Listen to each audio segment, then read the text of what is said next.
Hello friends, welcome to episode 12 of my playthrough of Planescape Torment. We are here at the Smoldering Corpse Bar and we have just gained a new companion in Dakon, who is a Githzerai with a strange obsession with knowledge and a super cool sword, is really the way I would sum up last episode's encounter, which was actually quite a long one. I think my conversation with him lasted for like over 30 minutes. And it was super interesting. It was probably the most interesting I've had in this game so far, because the conversations are not quite done yet. We still haven't talked to everyone here, and apparently this bar is the place where all the philosophy-loving locals just love to hang out, which sounds like the right place for me. So yeah, without further ado, let's keep going. Let's see who else is here. I think we will talk to everyone, even the patrons which are not named, because last time that paid off, and also some of you let me know in the comments that that is a good thing to do. So yes, let's see. We have Ilquix here. You see a short, rotund man with a perplexed expression on his face. From the lines on his loose skin, it looks like it's not too uncommon. He carries a flagon of ale that looks like it's in the process of being emptied, rapidly. In between swallows, he speaks in a gentle voice, so quiet that you can barely hear his words. "Hello, traveler. My name is Ilquix. Can I be of some assistance to you?" "Greetings. I would like to ask you some questions." "What did you want to know, my friend?" "Well, you know, the usual. Who exactly are you?"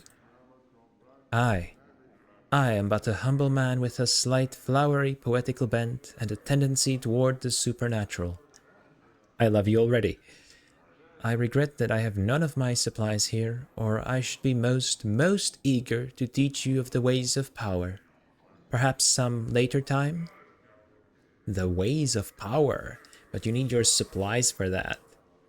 I mean, you've mentioned a poetical bent. Do you write poems which somehow give you special powers? That's my first thought.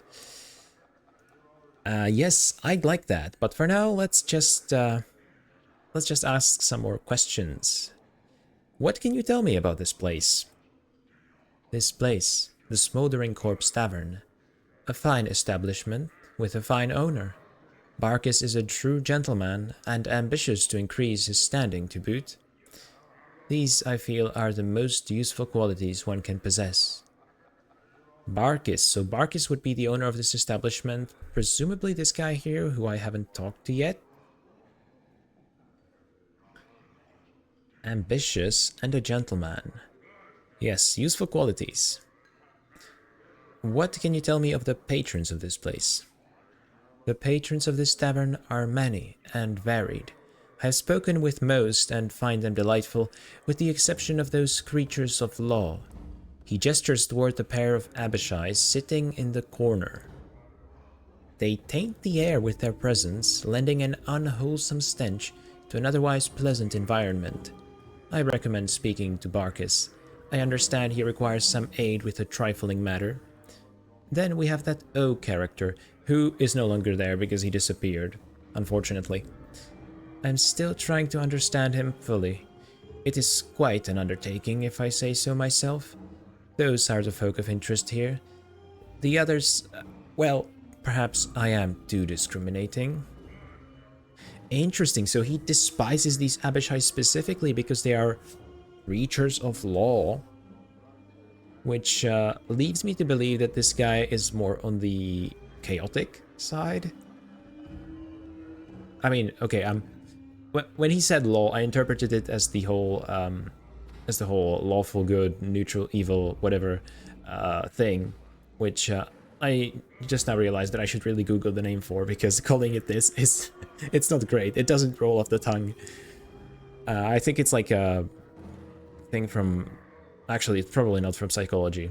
Anyway, so it kind of appears like he is opposed to law, whatever that means, which would imply that he is more aligned with chaos. And I wonder if these differences really matter in this realm. Like if all the inhabitants of this and by realm I mean just the setting, if all inhabitants of the Planescape setting are somehow divided into these groups, these, I guess it would be like 9 alignments, which actually impact them in a truly important way. He recommends speaking to Barkis, which we will definitely do. Why do you despise creatures of the law? Yeah, enough of my theories. Let's hear the real reason. Ah, a fine question, my friend. My upbringing has been on the chaotic side of the Great Ring. You may speak to Candrian Illborn, a misnomer if I ever had one, of the Plains. He fancies himself a great plane walker. To return from my digression, I have lived my many years with chaos, and find it pleasantly agreeable. To me, the taint of law, as in those creatures there, is reprehensible and tyrannical. If I am to be crushed underfoot, I'd rather it be by an individual than a machine that knows nothing of emotion. Oh wow. And this time, we have to choose a side, and there is no option to back out of this, which is the cowardly option, which you would often get in Disco Elysium, and I often chose that because I guess I'm indecisive like that until the game gave me the achievement Unbelievably Boring Fuck, which was, by the way, one of the 2 achievements I got in that game, which was pretty funny. So this guy, I was right, he is aligned with chaos. And to him, this is like a whole another way of existing, like a whole another way of organizing society, let's say, organizing your life. And I suppose I do kind of sympathize with him. But, you know, I always try to see both sides of every issue, so I'm hesitant to pick one, like, I'm hesitant to pick a side in an unequivocal way here, which is what I have to do. I think I will tell him the truth, because I don't want to misrepresent myself. If anything, I suppose I will try to be a truthful sort of character.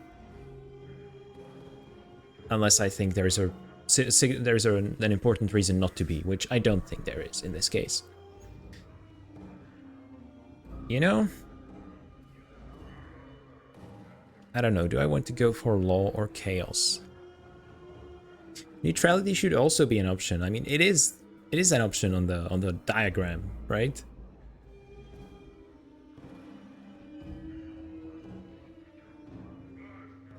The thing is, my character, as far as I know, hasn't really had any experiences living in law or chaos, right? I think I said in one of the earlier episodes, I would like to roleplay as my character, discovering himself and then making those choices to become who he was before, unless it turns out that who he was before is just a completely reprehensible person. But here I have nothing to go by, right? I don't know what my character was like in this manner. So let's say I actually agree. Let's say I will align with the chaotic side here. I'd rather be crushed by an individual than a machine that knows nothing of emotion. You know what? Yeah, I can get behind that. I very much agree. Interesting that you can't do just I agree. You have to do I very much agree, which is like a really strong alignment. But let's do it. Ilquix smiles toothily, his fat cheeks barely moving. To each his own, I say. Did you have more questions? Wait, what do you mean to each his own? I very much agreed with you. Did you lie to me about your views and now you're like being coy about what you actually believe? Sure, I had more questions. What can you tell me about the Burning Man? That? Huh. That is the last unfortunate who chose to exercise his individual will without the strength to back up his desires.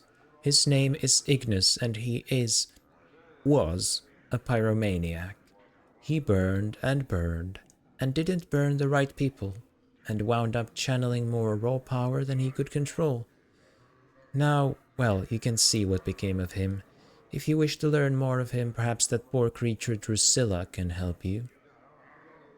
We haven't spoken to her yet, I believe.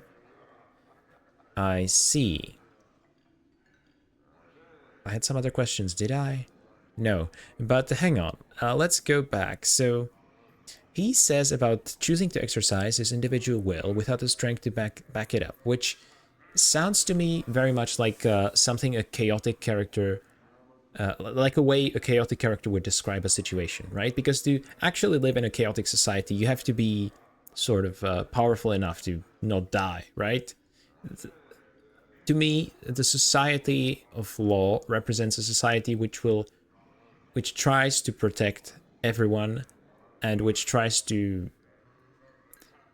treat everyone the same way, let's say. Whereas chaos is, well, chaotic, right? There is no authority. Everyone is there to fend for themselves, and consequently, everyone needs to, let's say their desires have to match their strength, right? Because, like he said, they need the strength to back up their desires, right? If he wanted to burn people but wasn't strong enough to defend himself from them, then that was his downfall. You have an interesting philosophy, my friend. I can't say I entirely agree with it, but I did choose the chaotic side there, so, well, it was really just the way you posed the question. I would rather be crushed by someone who knows what they're doing than a machine. But again, that's something that I could sit here and deliberate about for the next hour, which I don't really want to do at the moment. Alright, I think I know all there is to know from you, Ilquix. Who is next? We have, oh wow, you are very well hidden, my friend. Let's talk, This bar has seen a lot of use. The scoring of weapons and talents does not mask the grimy buildup of years' worth of drinks that encrusts the surface of the bar. A nice visual description there. Let's talk to Barkis, who is presumably the owner. You see a leather-skinned man with just a hint of ashen color to his face. His teeth seem sharper than normal, and his eyes are filled with the boredom that comes with having seen too much. His voice is nasal and clipped. You again, eh? What do you want this time? Okay, I just did a double take because I was like, did I actually speak to him? But no.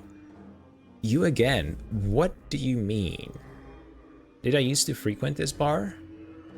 I mean, it wouldn't surprise me, right? Those two Abishai over there knew me, but that was actually hundreds of years ago, so who knows? Yeah, you again. You got a hearing problem or something now? You was in here about 15 years ago. Got all bubbed up, smashed up the place, and left a pile of coin that wasn't enough to pay for the damages. So you plucked out your own bleeding eyeball and tells me you'll be back to reclaim it when you got 200 coins together. With 15 years of interest, you got about 500 coins. You got the jink, pal? I got your eye. 500. Wow. Another trope that was in Disco Elysium, right? Which Disco Elysium may be borrowed from this, maybe from something else. But yeah, you have a debt which you as the player didn't create, but your character did in their past, and now you have to pay. Fun. 500 coins. I think I have 230, which I mean, even if I had 500, I probably wouldn't give it to you right now, so whatever. 500, that's ridiculous. He pauses for a moment, considering. That it is. Tell you what, give me 300 and the eye's yours. Okay, that's... wow, I didn't expect that good of a deal without any persuasion. Or was there actually some persuasion going on in the background? Did the game check my stats without me knowing? Could be. Mate, I still can't afford it. Then you're not getting your eye back. Makes sense? Come talk to me when you got the jink. Hang on, my eye back? Oh, I thought this was just slang or something. No, you're talking about my literal eye, which I don't have, right? Alright, I guess it's good to know where it is, at least. Keep it safe, my friend. And answer some questions for me in the meantime. Who are you? Me, I'm Barkis, owner and keeper of this place. Alright, what is this place? Didn't you see the sign out front? Didn't you see the berg burning over the furnace when you came in? It's the smoldering corpse cutter. Best damn bab house in Sigil. At least it's the best damn bab house in this part of the hive, which makes it one of the best in Sigil. Hell, they got fancy places with plants and such in the ladies' ward, and they got fiendish taverns salted around the rest of the hive, but none of them got the character of the smoldering corpse. Honestly, yeah, the character of this place is through the roof so far. Unbeaten. Is the ladies' ward actually in the game? I don't recall seeing it in the map that we have. Who is the corpse anyway? Him? Ignis. He used to be a flame wizard, burned down pieces of the hive and got himself scragged by a bunch of other mages. You want to know more about him? Go talk to Drusilla down there by the door. Apparently I should really talk to this Drusilla. Did I talk to her? It sounds familiar. We'll see. Okay, let's ask about the patrons here. Whoa, that's a wall of text right there. I don't make it a point to interfere with the lives of the people who give me their hard-earned jink unless they ask me to. So, over there is Candrian, Planewalker. He's a good one to talk to about any planewalking questions you might have. He's been pretty much everywhere. Good to know. Down there is Ebb Creekneys, an old harmonium basher. Don't hold that against him. And a tout. He's got a good heart in him and he knows Sigil up and down. Them fiends over there are Ethelrin and Tagarin. Word of advice, don't deal with them. They might be low rankers in the fiend hierarchy, but they are still fiends. Then you got Ilquix over there, not trustworthy. And some mercy killers looking for some poor sod. Dakon the Githzerai is a mystery to me.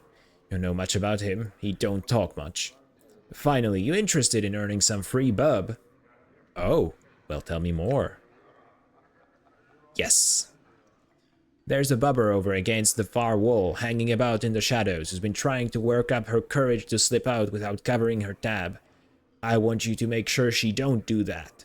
You do it, you got free bub here for life.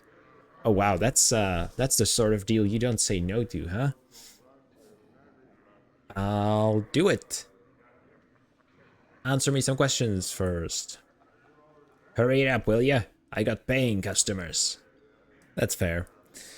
I'm looking for a journal. A journal? Paper and words. Friend, that sort of thing don't get much stock down here in the hive. Folks here can barely read the sign above the door, much less an entire journal. If you're looking for a journal, you do best to have a you do better to have a system instead of asking folks willy-nilly. Okay, I feel cold out there. My system is just asking everyone I see, okay? Thanks for the unasked for advice. Answer different questions then. Wow, my reply is so sassy. I'm looking for Farad the Collector. He turns and spits on the floor. Farad. Ha! You may as well just turn your back and let him sink a dagger in it. Though, from the looks of you, you already have. If you're dead set on finding Farad, pardon the pun, talk to Ebb Creekneys over there. He should know something of value. Alright, I'll do that. And I have no more questions, I guess. So, yes, I will ask Ebb Creekneys. Did we learn anything useful from him, except that he has my eye? Not really, I don't think. Who's next? Alais? Alais? Alais, sure. You see a trim, muscular man dressed in clothing that is comparatively drab and mundane compared to most of the outfits you've seen in this city. He carries himself with an air of supercilious arrogance. He also looks dramatically out of place here. What do you want? He asks. Who are you? I am Alais, warrior of renown. Surely you have heard of me? No. Can it truly be? Can it truly be that none in this town have heard of me or my exploits? Alas, I shall have to prove myself all over again, and here I had thought my fame had spread across the world. And yes, and what world would that be? I come from the city of Aliburn on the River Tame. Surely you have heard of its glories and wonders. No matter, no matter. This place is benighted and ignorant when it comes to the splendors of true cities. I'm told that my land is what is called a prime by the denizens of this city, though a prime of what, I don't know. A prime. Hang on. So, in one of the early episodes, I kind of assumed that there was only one prime and all the other planes stemmed from it. But maybe there are multiple primes. This guy is making me think that there are indeed multiple primes. Okay, how did you get here exactly? I was chasing my old foe, the villainous Lifeshade Tur-Tanelel. He pauses, waiting for acknowledgement, and then continues. He conjured his demonic magic and opened himself a doorway and hurled himself through it. Before he could flee me entirely, I threw myself after him and found myself here.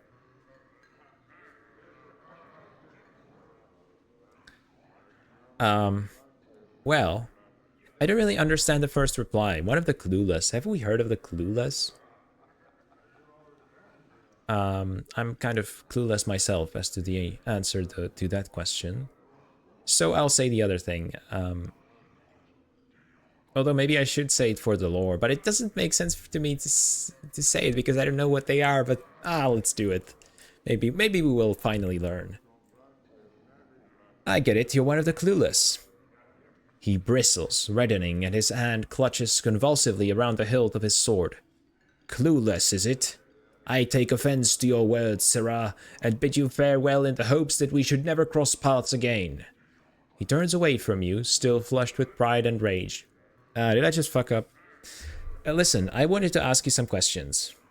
Okay, he's still willing to talk to me. Then be on with it, scarred one. Ask and be done. Who are the patrons of this tavern? What do you think of them? The only person I know here is Ebb there. I am new to this place and I do not make it my business to meddle in the affairs of others. Did you have any further questions for me, or may I continue to enjoy my solitude? Well, a few more questions wouldn't hurt. I'm looking for a journal. A journal? Where would I have seen that? When I am new to this place, how would you expect me to remember a journal? Not only are you insulting and offensive, it appears you are stupid as well. Fair, it may appear that way, but I'm actually just thorough, you know?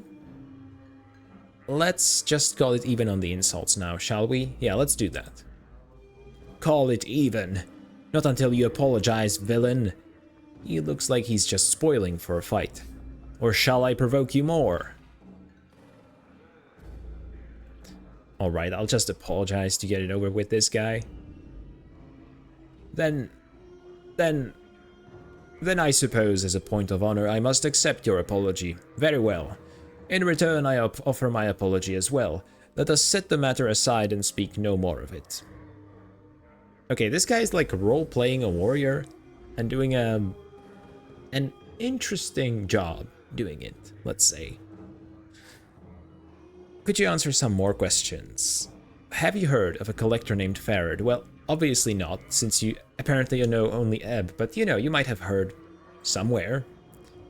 Farad, collector. These are names and terms unfamiliar to me, but if I should hear them mentioned in any other context, I shall certainly remember your face. Indeed, I could not forget it.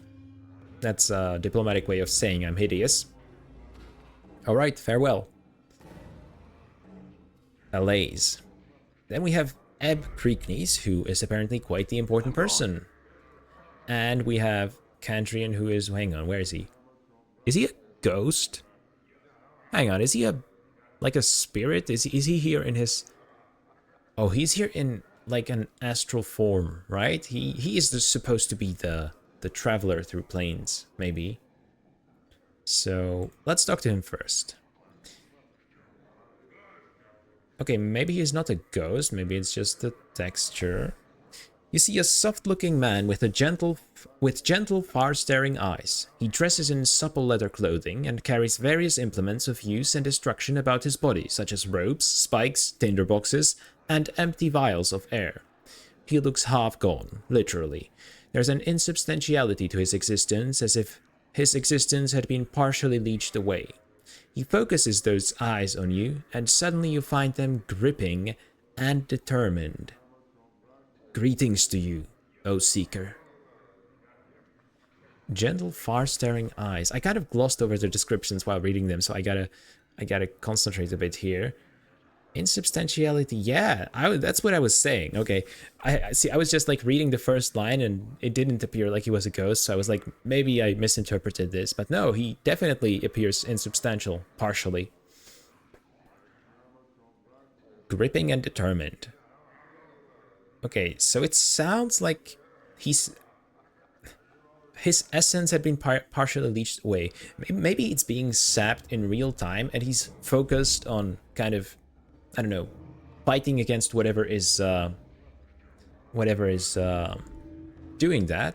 But now that I've brought his attention to myself, maybe he suddenly wants to appear determined. Could be what's going on here. Greetings. He carefully sets down the mug he's holding and gives you all his attention. I have seen the far reaches of the multiverse and returned to tell the tale. I have walked upon the bodies of dead gods and spun moonbeams in the astral ahead of 1,000 shrieking Githyanki nights. I have passed the edges of existence and watched my essence shiver away before me. What is it that I can do for you? I have actually one question for you. Is that how you introduce yourself to everyone? Because if so, that is hilarious. I mean, it's an impressive introduction, don't get me wrong. But like, what if the other person just wants you to tell them the time or something? I had some questions then. Perhaps I have answers for you. Speak, and I shall tell you. Who are you? I am Candrian Illborn, traveler, dreamer, tale spinner, and so forth. You are a traveler. Tell me of the plains. I am tired, Seeker, so tired. I am fresh back from negation. I will answer what I can for you, but I cannot promise that you will find satisfaction in the answers I give. What would you know? Would you hear of the outer planes, the prime material, or the inner planes? Oh, there we go. This is going to be good. This is going to be the juiciest lore, isn't it? Well, what's the difference, first of all? The difference is true essence, Seeker. The inner planes are matter, substance, true physicality. They are the building blocks of the multiverse, for it is from them that all belief in the elements springs. The inner planes filter through the ethereal plane, the plane of potential, some say, which forms the elements into the worlds of mortals. Once past the ethereal plane, one reaches the prime material, where exist all manner of mortals and monsters and myths and machines. It is there that belief is born, and there that the spirits that create the outer planes are born. When mortals die, they pass through the astral plane, a no place that is thought and mental energy itself. It is in all things and in none. It is paradox, among other things, and it filters spirits into the Great Ring. Do you comprehend so far?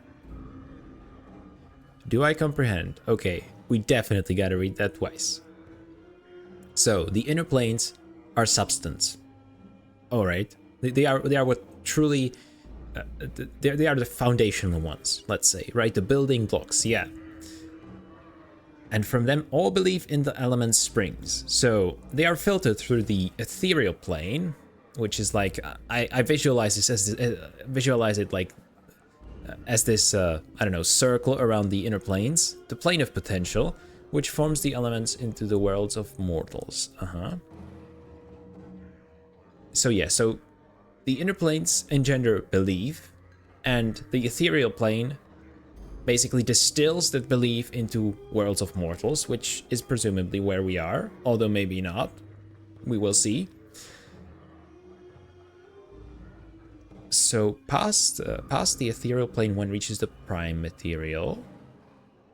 So yeah, that's us, right? That's the same thing as the worlds of mortals, right? Where exist all manner of mortals and monsters and myths and machines. And there, belief is born, and the spirits that create the outer planes are born. So we have belief, so people believing in something, which gives rise to these spirits of belief, and these spirits are what brings the outer planes into existence, right? And when mortals die, they pass through the astral plane. Thought and mental energy itself, that's interesting. It is in all things and in none. It is paradoxed among other things, and it filters spirits into the great ring. Yes, so I think I comprehend it so far. Yeah, so inner planes, potential. So yeah, so the inner planes are the building blocks. They are basically the substances, I kind of visualize them like the four elements of classical Greek philosophy, right? And then we have the material planes, the material planes. Actually, that's oh, the prime material.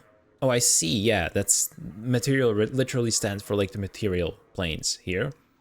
Belief is born, and yeah, and the spirits. Okay, so we have the ethereal plane, and then we have the astral plane between the second and third type of dimension, right? And into the Great Ring, which we haven't heard about yet. Apologies for going over this so many times, but it's quite the dense material, and I really take it in because this is the stuff I'm here for. Show me more answers. I think I do comprehend, yes. Now, the outer planes. Where should I start? Do you know the cardinal rules of the planes on which all others are based? Do you know about the composition of the outer planes? Do you know of the Great Ring and its divisions in our hearts? Do you know of the individual planes?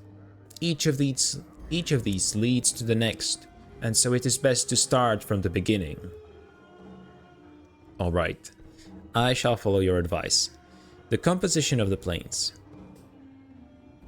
The outer planes are created of and by belief and thought and faith.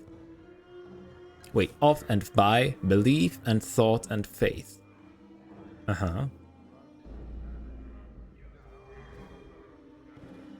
Yeah, those three are basically synonymous, I guess. They take their imagined form from the prime material plane, shaped into forms that stagger the imagination, built by the accumulation of belief. Belief creates the planes. Belief is power here. I thought it was belief which created the spirits, which created the planes, but I guess that's just the same way of putting it. Sorry, that's just a different way of putting the same thing, essentially. You just simplified it here. Change belief, and you can change the nature of reality. That's such an interesting concept, right? Being able to do something like that. The creatures that are born here, the plane-born, like the fiends and celestials, are truly born of the thoughts and concepts of mortals.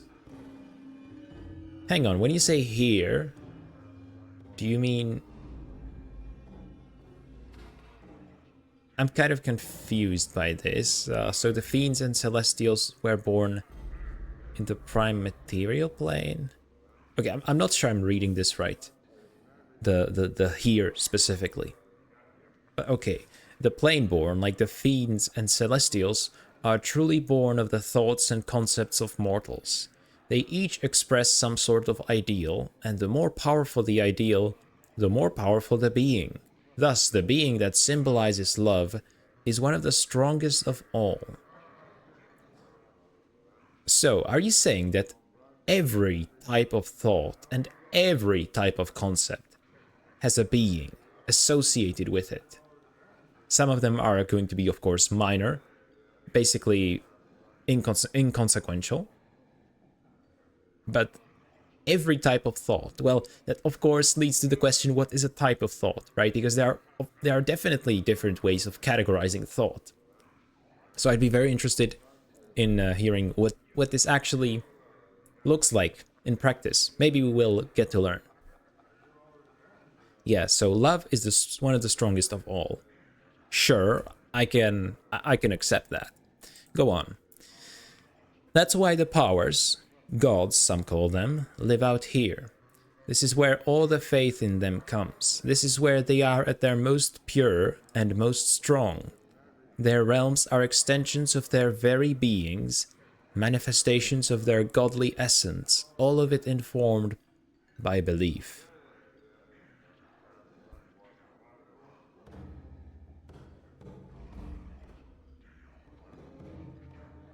So the composition of the planes is belief. Tell me of the Great Ring now. Among the loose unity of planewalkers, we conceive of the infinite outer planes as a ring surrounding the plane of ultimate neutrality, the Outlands. Ooh, ultimate neutrality. The spire atop which Sigil sits is in the center of the Outlands. Finally, we are learning our place in the universe, so we are not in the prime material layer of reality. We are in the Outlands, okay? And Sigil sits atop of a spire. That's interesting. The further one travels away from the spire, the less neutral the plane grows until it spills into the neighboring planes. Each of these planes impinges on the Outlands, spinning themselves into law and chaos, good and evil. The Great Road marks the demarcation between the Outlands and the gate towns that spring up around the gates to these planes.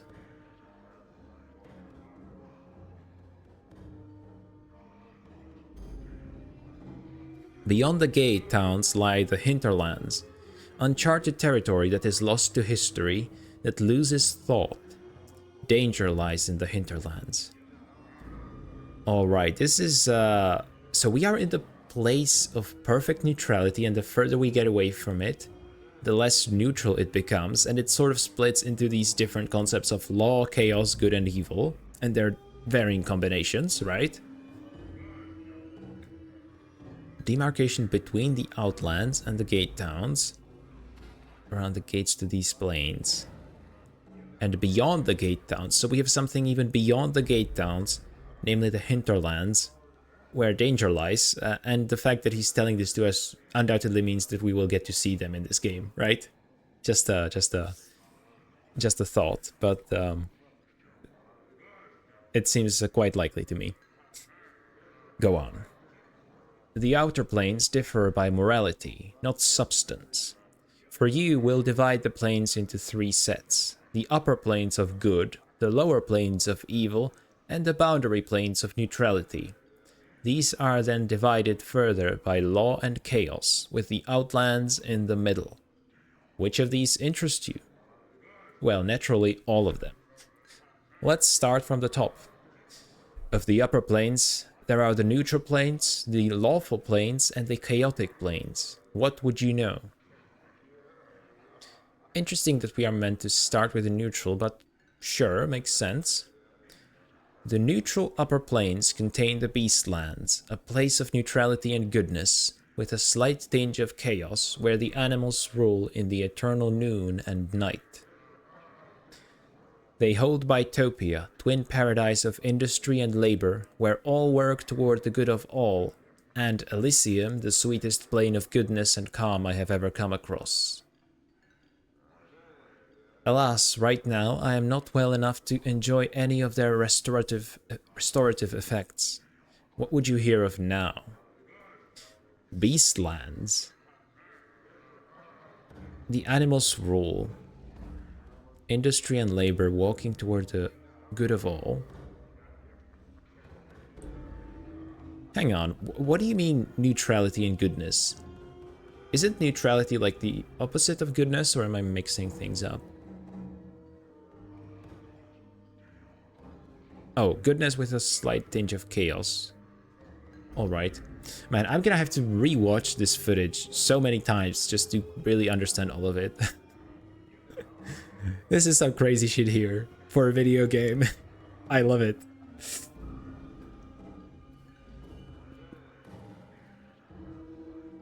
Goodness and calm. So hang on, Bitopia and Elysium, so even the neutral upper planes are actually split into two different places. Wow. Okay, the rest of the upper planes, and let's do the lawful ones. Candrian gives a small shudder. I am not the best person to speak of the planes of law, he says, for the innate structure and ultimate patterns they impose frighten me. I steer clear of them because I value my individuality more than I value the knowledge they'll bring me. They include regimented Arcadia, nearest of the good planes to the unbending order of Mechanus, and Mount Celestia, home of the Archons, an island in the Silver Sea. I will not remember any of these planes. I wonder how many we will get to visit in this game, if any. I mean, the whole game could realistically take place just in Sigil, right? It sounds like Sigil is rich enough in world building and all that the game would be perfectly fine just sticking to Sigil. But what's the point of telling us all about these interesting planes if we're never gonna see them, you know? Now, lastly, let's ask about the chaotic ones. These are where I feel at home, though I steer clear of Eastgard for the most part. The endless battles and tests of metal among the floating earthbergs of the plain don't do much for my disposition. Arborea, though, he sighs. The mountains are taller, the air clearer, the rivers purer, and the game larger than anywhere else. It is a true paradise. A place where passions run high and the wine never ceases to flow. When I have recovered enough of my wits and myself, when we have done with the outer planes, you should ask me of the inner, and I will describe my journey to you. I will return to Arborea's bowers and glades and lose myself for a time.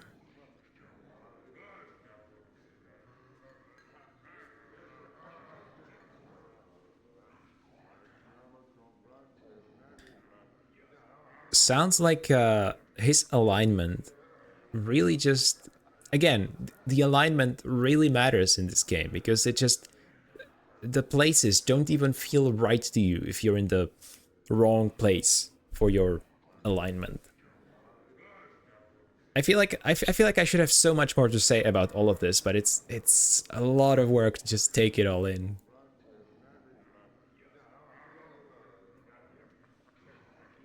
More planes of the Great Ring. You know what? Fuck it. Let's just do all of them. Lower planes. Like the upper planes, the lower planes are divided into lawful, chaotic, and neutral. Each of them varies in terms of horrors and what those horrors do to a traveler's spirit, and all of them are best avoided. Which of them would you like to hear of? Neutral. The neutral planes, eh? They're vile and barely understandable, and they are more insidious on their own than you could ever imagine. Take Gehenna, for example. 4 volcanoes in stages of dormancy floating in an infinite void, each of them somehow alive, and each of them wanting your soul by whatever means they can get it. Populated with Yugoloths, the worst of the fiends in my opinion, and you've got the place. The plane of ultimate evil.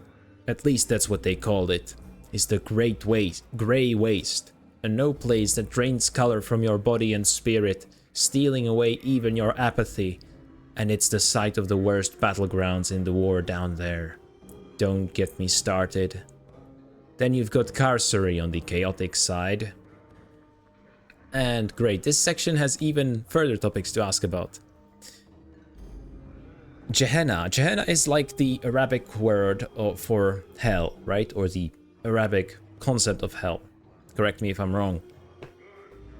So, volcanoes sounds about right. I don't know what Yugoloths are, the worst of the fiends. We didn't really hear about any Yugoloth fiends. We got the Batazu, and we had the... started with the T, I think. I can't remember the exact name right now. The plane of ultimate evil. The Grey Waste. Okay, tell me about the war. Would this be the The Blood War or a different one? Aye, the Blood War. At the name, your blood feels as if it freezes in your veins. Ilborn doesn't seem to notice, wrapped up as he is in his memories. Two armies of fiends smashing together pointlessly across the lower plains, slaughtering mindlessly in the name of law and chaos. They'll aggrandize it, of course, but in the end, it's about hate and stupid endeavor that aids none and harms far too many.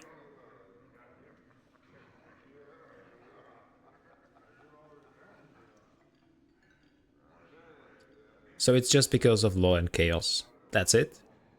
I mean, I'm sure there is more to it than that, but the specifics I don't really know. Tell me about Carcery, which was a place, right?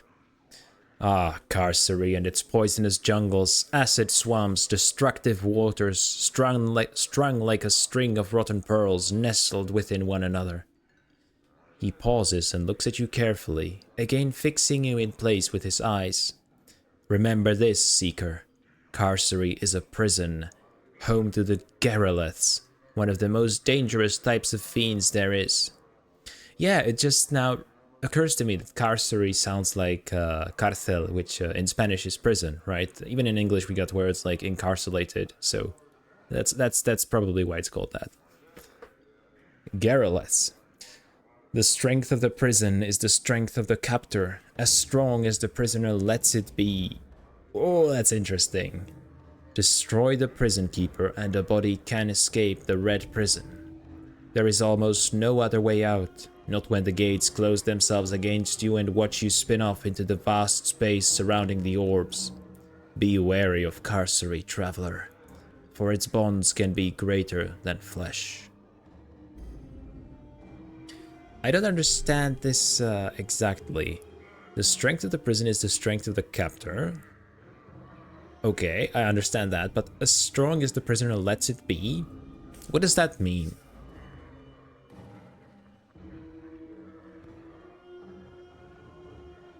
I don't rightly know, honestly. I don't understand. As strong as the prisoner lets it be. See, my initial thought was that the prison is all in the prisoner's mind, basically, right? That the prisoner feels like they've done something that needs to be punished, and because of that they end up in this prison. But then he talks about prison keepers and that doesn't sound right, right? That doesn't really jive together with it. So I guess I'll be wary of Carcery, because even the name is telling me to be wary. Updated my journal. And now it updates my journal after all of this lore. Okay, that was definitely more relevant than the other bits, right? Then we have the lawful planes.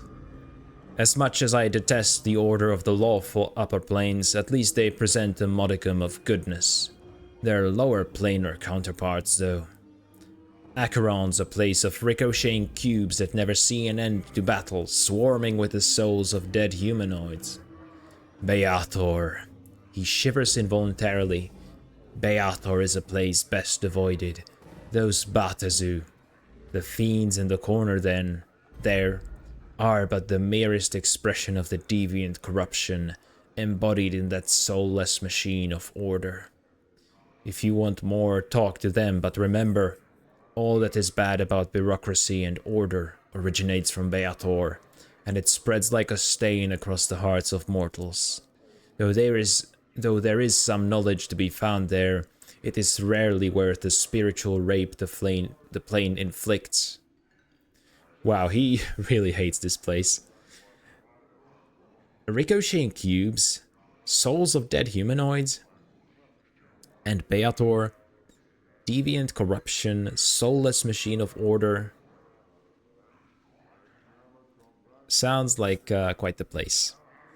What about the chaotic ones? The Abyss isn't someplace you should consider going.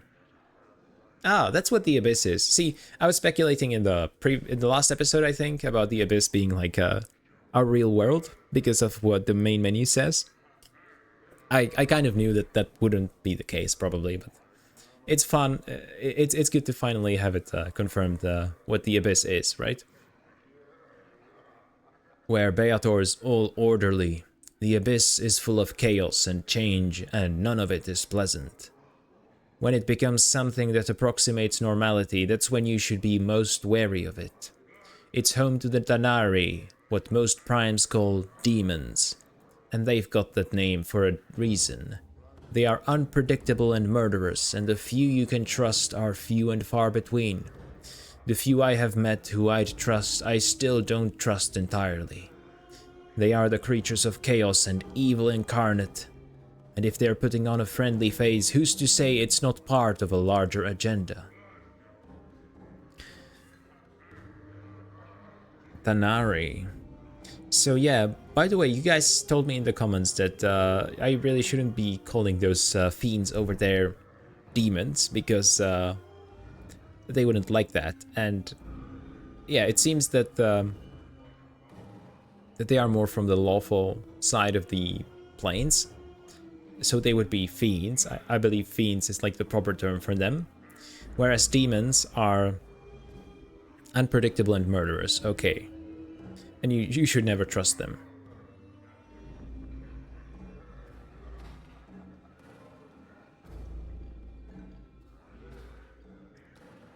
I feel like I'm just swimming in this at this point. Like my head's swimming. I'm trying to visualize all of this, but of course it's just blurring together. Doing all of this in one episode wasn't really a smart idea, but I might as well finish, right? Since I've already got this far. Tell me more of the planes of the Great Ring. We had the upper, we had the lower. We still got the boundary planes left and the outlands.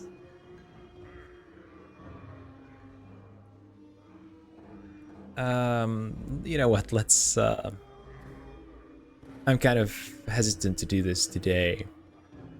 Let's maybe do some other questions, okay? Wait, how do I get back to those questions about the planes? I assume it's probably this question or whatever. I'm sure there is a way to get back. I'm looking for a journal I lost. I've seen no journals lately, but for my own, and that has crumpled away into nothingness. My apologies. Okay. Do you know a collector named Farad? Farad grew up to be a collector. Well, that's a type of response that we didn't get yet. How long ago was this? When I set out last, he was but an officious stripling in one of the upper wards. Heh, time does change some people. No, Seeker, I don't know Farad anymore, I'm willing to bet. Very well. So is this the question about... No, this was a question I hadn't asked, in fact. What is this place? Unless the cosmos has shifted, or we have been spun into the mazes, I would say that we are in the Smoldering Corpse Tavern. Mazes? What do you mean about the mazes? You know so much. This guy is like the most knowledgeable person in all of Sigil. Aye, the mazes where the lady dumps those who've displeased her. He makes a small semicircle over his heart as he speaks the lady's name. If you'd know more of the lady and the city, find a tout or some such guide. That's fair, you've already told me a lot of stuff. What are you doing? I am fresh back from negation and I am trying to restore my essence before it slips away from me altogether. Negation. His eyes cloud over. I went to the inner planes to discover my true essence. I made the mistake of visiting the negative material plane in order to understand my body's urge to decay and the cycle of death in life. I thought myself protected against the ill effects of the plane with my magic, but I was wrong. The blackness of infinite nothing pressed on my soul, and I was beset by shadows that sought to snuff out my very soul. I lost my way for a time, for an eternity, and nearly lost my existence. I could feel my essence falling away from me, and am even now half gone. Never will I return. Negative material plane. Yeah, so you just decided to visit the negative material plane to understand your body's urge to decay and the cycle of death and life. This is just a thing that you can do, apparently. This is just another Tuesday for you, isn't it? How did you survive? Updated my journal. Gained item. How did I survive? He smiles tightly. With a piece of nothing that held back the nothing. Nothing can stop nothing, you know. And so I carried nothing in my hand to protect me. Do you plan to journey to the ultimate negation yourself? You have the smell of desperation about you, and so I make you this gift. Hold it in your hand when the shadows press in, and it should protect you and your friends somewhat, should they remain close to you. He passes you a small black token that looks as if it has no dimensionality to it at all. What the hell? This guy has connections. Okay, I'm not gonna ask him to tell me more of the planes today because my brain is already fried from all of this. I'm just going to say farewell for now and see what he gave me because I want to know. So this would be the negative token. Ward against shadows and holds shadow creatures temporarily. This is a negative token, a flat black disk that appears to have no substance to it at all. Turning it over reveals that it has no third dimension. There is no thickness to this item at all. I don't know, in the image it kind of seems like there is, but it gives you some command over creatures of shadow. You can command them to stand still for a few precious seconds. The more powerful the shadow, the less likely it will obey your command. As an added benefit, as long as this token is carried by any of your party members, it acts as a ward against shadows. It will not prevent shadows from attacking your group, but the shadows will find it more difficult to harm you while the token is carried. I guess this answers my question whether this game will take us to other planes of existence. It would be a pretty lousy game called Planescape if I couldn't go to other planes of existence, right? So yeah, I guess that's a thing now. Let me just put on these. Okay, I can't. Never mind. I forgot. Anyway, let's inspect my journal and I'll call it an episode here because, wow. This has been a lot. So Candrian told me of the plane of Carcery, the great prison of the plains. And he says the only way to escape the prison is to be stronger than the prison keeper. And then he told me of the negative material plane, and since these are the only two I've written down in my journal, I presume that I will be going to these two planes specifically.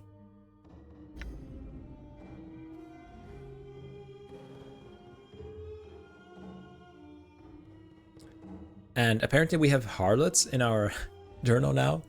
A sad fact of life, often the only way a woman has to survive is by selling her body and mind to males desperate for companionship and release.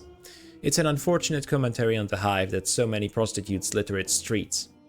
It feels like all the female NPCs in this game are prostitutes, with the exception of the 5% who are named and have a bigger role in the game. And then we have Ebb Creeknees, who, holy shit, he looks so cool. Ebb Creeknees is an old Harmonium member who seems to be content enough to sit in his chair at the smoldering corpse and run his mouth off to whomever will listen to him. He's a font of information if he can get past all the long-winded explanations. No doubt he is. And do we have the guy that we just spoke to? I can't really see him anywhere here. Huh. Huge thug. Some folks are just born large. Some of them use their abnormal physique to intimidate others and travel through life terrorizing those who are smaller. They tend to favor brawn over brains, and sadly too often they get away with it. Alright, and we got the new quest to resolve a bar tab. So we spent yet another whole episode in the tavern, but I would say it was time well spent. So thank you for joining me on this journey, and I will see you in the next episode. Bye.